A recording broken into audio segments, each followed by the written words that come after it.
Let's go. Shri ಗುರು ಚಕ್ರವರ್ತಿ ಸದಾಶಿವಮೂರ್ತಿಯ ಮೂಲ ಸಂಸ್ಥಾನ ಮಠ ಬಬಲಾದಿ. ಈ ಬಬಲಾದಿಯ ಒಂದು ಸಂಕ್ಷಿಪ್ತ ವಿವರ ಹೇಳ್ತೀನಿ ಕೇಳಿ. ಬಬಲಾದಿ ಇದು ವಿಜಯಪುರ ಜಿಲ್ಲೆಯ ಒಂದು ಪ್ರಸಿದ್ಧ ಪುಣ್ಯಕ್ಷೇತ್ರ. ಈ ಸ್ಥಳವು ಕೃಷ್ಣಾ ನದಿಯ ದಡದಲ್ಲಿದೆ. ಈ ಕ್ಷೇತ್ರವು ಕಾಲಜ್ಞಾನದಿಂದಲೇ ಪ್ರಸಿದ್ಧಿ ಪಡೆದಿದೆ. ಲೋಕಜ್ಞಾನಿಗಳಾದ ಸಾರವಾಡದ ಚಿಕ್ಕಪ್ಪಯ್ಯನವರು ಬಬಲಾದಿಗೆ ಆಗಮಿಸಿ ಚಂದ್ರಗಿರಿಯ ಚಂದ್ರಮ್ಮ ತಾಯಿಯನ್ನು ಕರೆತಂದರು.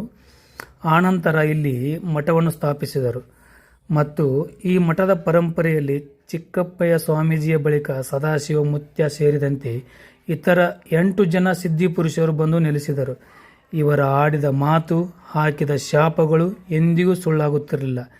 ಇಲ್ಲಿ ಸುಮಾರು 400 ವರ್ಷಗಳ ಹಿಂದೆ ತ್ರಿಕಾಲ ಜ್ಞಾನದ ಬಗ್ಗೆ ಭವಿಷ್ಯ ಬರೆಯಲಾಯಿತು. ಈ ಸಿದ್ಧಿಪುರುಷರು ನುಡಿಯುವ ಭವಿಷ್ಯ ಕರಿಕಲ್ಲಿನ ಮೇಲೆ ಬಿಳಿಗೆರೆ ಹಾಕಿದಷ್ಟೇ ನಿಖರವಾಗಿರುತ್ತದೆ. ಈ ಕ್ಷೇತ್ರದಲ್ಲಿ ತೀರ್ಥ ಎಂದರೆ ಮದ್ಯಪಾನವನ್ನು ಗದ್ದುಗೆ ನೈವೇದ್ಯವಾಗಿ ಅರ್ಪಿಸುವವರು. ಅದಕ್ಕೆ ಇಲ್ಲಿ ಒಂದು ಕಾರಣವಿದೆ.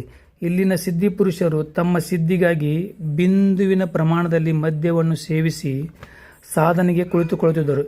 ಇದನ್ನೇ ಪರಿಗಣಿಸಿದ ಭಕ್ತರು ತೀರ್ಥವನ್ನು ಗದ್ದುಗೆ ಅರ್ಪಿಸಲಾರಂಭಿಸಿದರು. ಇಲ್ಲಿ ಜೊಟ್ಟು ಇಲ್ಲದ ತೆಂಗಿನಕಾಯಿ ಹೊಡೆಯುತ್ತಾರೆ, ಏಕೆಂದರೆ ಬಬಲಾದಿ ಮಠದವರ ಜುಟ್ಟು ಯಾರ ಕೈಗೂ ಸಿಕ್ಕಿಲ್ಲ ಎಂಬ ಪ್ರತೀಕ ಇದಾಗಿದೆ. ಕ್ಷೇತ್ರದಲ್ಲಿ ಪ್ರತಿ ವರ್ಷ ಮಹಾಶಿವರಾತ್ರಿಯ ಅಮಾವಾಸ್ಯ ದಿನದಂದು ಬೃಹತ್ ಪ್ರಮಾಣದ ಜಾತ್ರೆ ನಡೆಯುವುದು. ಹಾಗೆ ಇಲ್ಲಿ ಜಾನುವಾರುಗಳ ಜಾತ್ರೆ ಕೂಡ ನಡೆಯುವುದು. ಈ ವಿಡಿಯೋ ಇಷ್ಟವಾದರೆ ಫಾಲೋ ಮಾಡಿ ಮತ್ತು ಲೈಕ್ ಮಾಡಿ. ನಮಸ್ಕಾರ.